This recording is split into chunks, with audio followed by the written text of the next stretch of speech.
Okay, go ahead. سلام عزیزان، امیدوارم حالتون خوب باشه. خواهرام و برادران عزیز در شهر هامبورگ، خوشحالم که امروز میتونم از این ویدیو کوتاه با شما کنکت بشم، آشنا بشم.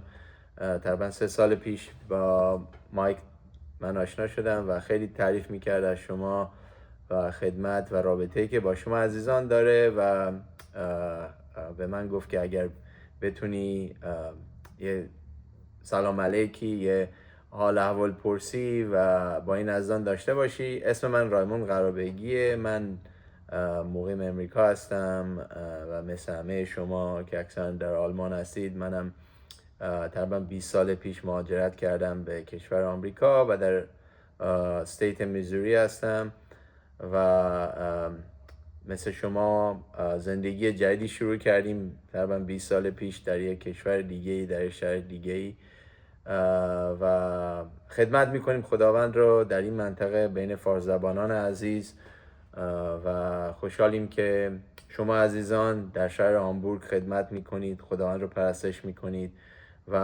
انجیل سلامتی رو بین عزیزان فارزبان مطرح میکنید. مردمی که نیاز دارن به شنیدن از عیسی مسیح، از خداوند ما که نجات دهنده عالمه و نور رو به تاریکی میاره و مردم ما امروز نیاز دارن تا نور رو ببینن. خدا شکر میکنم برای وجودتون، برای خدمتی که میکنید و اینکه شرایط سخته، شرایطی که مهاجرت سخته ما هم تجربه کردیم مثل شما. شاید امروز در شرایط سختی هستید به خاطر مهاجرت و همچنین روی همه اونا شرایطی که امروز در ایران وجود داره برای مسائلی که داره اتفاق میفته و مردم ما دارن فریاد آزادی رو به صدا در میارن برای آزادی از این رژیم دیکتاتور و دعا میکنیم همه ما که روزی آزادی مردم ما، ایران ما رو ببینیم از چنگ این رژیمی که 48 سال مردم ما رو به خاک و خون کشید و اینکه درها باز بشه برای عیسی مسیح که در ایران کارهای بزرگتری انجام بده. درها باز بشه برای انجیل عیسی مسیح در ایران.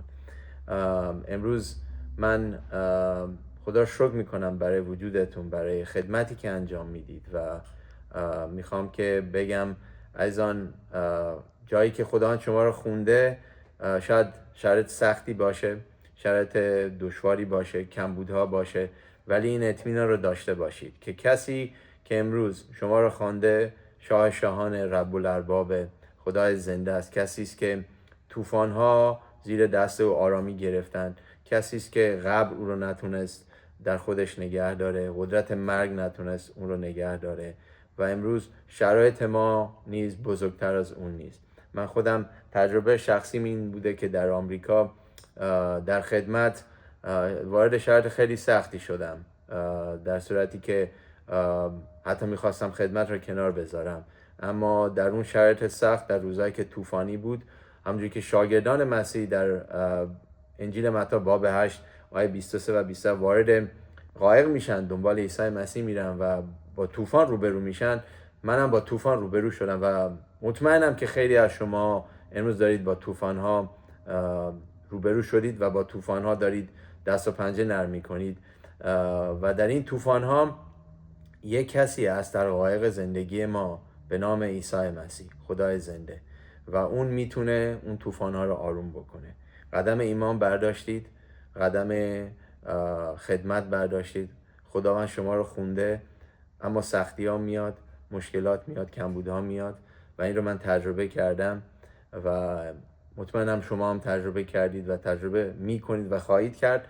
ولی به قول خود عیسی مسیح در انجیل یوحنا باب 16 آیه 33 به ما میگه که در دنیا برای شما زحمت خواهد بود، اما دل قوی دارید که زیرا من به دنیا غالب آمدم. خدا رو شکر میکنم برای وجودتون.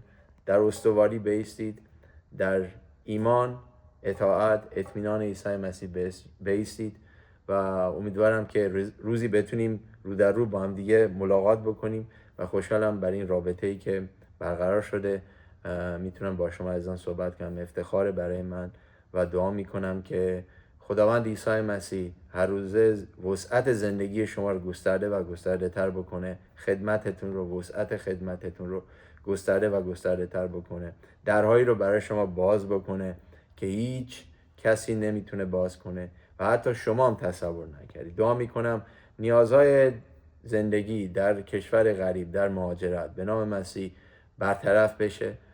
خداوند از راههای عجیبی اون نیازهای شما رو برطرف بکنه و زندگیتون هر روزه در سلامتی، در آرامش، در قوت، در آزادی عیسی مسیح از ایمان به ایمان، از فیض به فیض به پیش بره.